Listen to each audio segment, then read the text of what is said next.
बच्चों, so let's read this question. So the shape of the molecule CO2 is similar to H2O, B BeF2, C SO2 और D none of these. तो हमारे को इस question में बताना है जो हमारी शेप ऑफ मॉलिक्यूल CO2 है वो किसके इक्विवेलेंट होगी या फिर किससे सिमिलर होगी.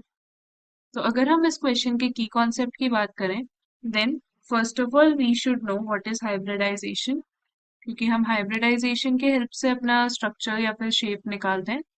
सो हाइब्रिडाइजेशन हमें पता होना चाहिए क्या है, बिकॉज अगर हमारा आपको पता है कि अगर हमारा sp हाइब्रिडाइज्ड होता है so we have two sp orbitals, so हमारी ज्योमेट्री लीनियर हो जाती है एंड सिमिलरली उसकी शेप भी लीनियर हो जाती है. And if we have sp2 we have the shape or geometry of trigonal planar.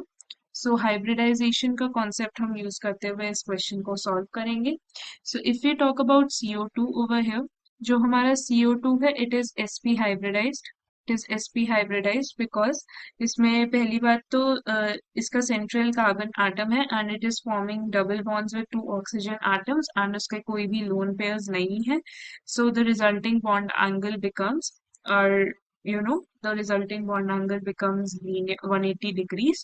तो यहाँ पे ये हमारा स्ट्रक्चर हुआ CO2 का with no lone pairs. So this is a linear structure. Now let us talk about our first option. First option हमें दिया हुआ है H2O का. तो H2O we know it is an sp3 hybridized atom. sp3 hybridized क्यों? क्योंकि oxygen atoms पे दो लोन पेयर होते हैं and we have our hydrogen atoms. So the shape that it's formed is bend-shaped molecular structure. So it is bend-shaped. तो हमारा H2O, so H2O gets eliminated. Now let us talk about our third option. Second option, which is BeF2. अगर हम BeF2 की बात करें, so BeF2 भी sp hybridized होता है. sp hybridized होता है. It has a beryllium atom and two fluorine atoms attached to it in a linear form because जो beryllium atom होता है it forms single bonds with two fluorine atoms and it too has no lone pairs, whereas there is presence of electrons in fluorine which is the number is 6 fluorine electrons, क्योंकि एक ने तो bond बना लिए beryllium के साथ and 6 are remaining. Total 7 valence electrons होते हैं फ्लोरीन के पास. सो इसमें लोन पेयर का प्रेजेंस नहीं है, सो it forms a linear structure. तो BeF2 एंड CO2 का जो स्ट्रक्चर होता है या फिर हम कह सकते हैं शेप होता है it is similar, it is same.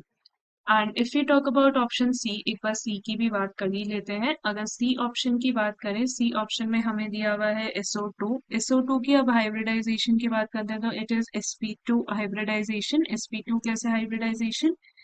क्योंकि अगेन जो हमारा S मॉलिक्यूल है, जो हमारा S एटम है उस पे एक लोन पेयर प्रेजेंट होता है and we have 2 oxygen atoms as well. 2 oxygen atoms, again 2 oxygen atoms double bond form करेंगे S के साथ. So it again forms a V shaped structure and geometry हमारी इसकी होती है triangular. So it forms a V shaped shape, हमारी इसकी होती है वी शेप. तो हमारा अगेन ये सिमिलर नहीं है कार्बन CO2 के कार्बन डाइऑक्साइड के, क्योंकि इसका वी शेप स्ट्रक्चर बनता है. तो हमारा option B will be the right answer to the question. I hope you understood the question well. Best of luck.